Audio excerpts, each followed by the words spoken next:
앞서 보도한 것처럼 의료 현장에선 사실상 낙태가 공공연하게 이루어지고 있는데요. 이 관련 법안 마련이 시급해 보입니다. 오현근 기자가 낙태법 추진 상황을 점검했습니다. 주문.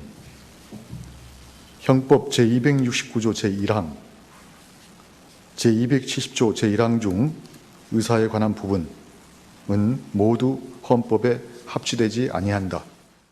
지난 2019년 헌법재판소는 낙태죄에 대해 헌법 불합치 결정을 내렸습니다. 낙태가 더 이상 죄가 아니라는 겁니다. 지난해 말까지 개정 시한이 지나고 현재는 낙태죄를 다루는 법이 없는 이른바 입법 공백 상태가 됐습니다.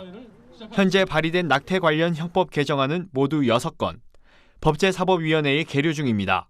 법안을 살펴보면 국회 내에서도 낙태죄 여부를 두고 의견이 팽팽한 것을 볼 수 있습니다. 보건복지위원회 서정숙 의원은 임신 10주 이내까지만 낙태를 허용하는 법안을 발의했습니다. 낙태죄가 헌법 불합치를 받은 이상 낙태 가능 기간을 최대한 줄이기 위해서입니다. 현재는 입법 공백 상태이기 때문에 저희가 여러 의원님들이 특히 이제 이 낙태법을 여성의 자기결정권을 최소한 인정하면서 또 태아의 생명권을 존중하는 쪽으로 발의된 법안 가운데 지난해 10월 정부가 발의한 개정안도 포함되어 있습니다. 정부는 원칙적으로 임신 14주까지 낙태를 허용하고 최대 24주까지도 인정하는 법안을 냈습니다.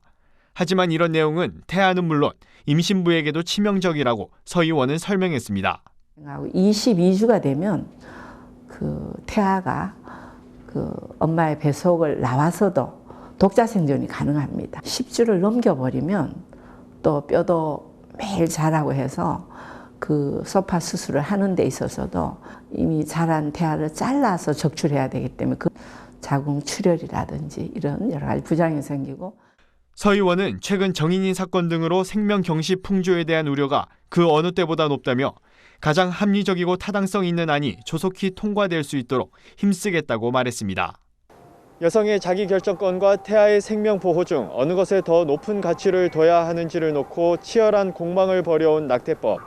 입법 공백 상황인 가운데 맞은 2월 국회에서 낙태법 기준이 어느 정도의 수위로 조정될지 교계와 사회의 관심이 집중되고 있습니다. 구티비 뉴스 오현근입니다.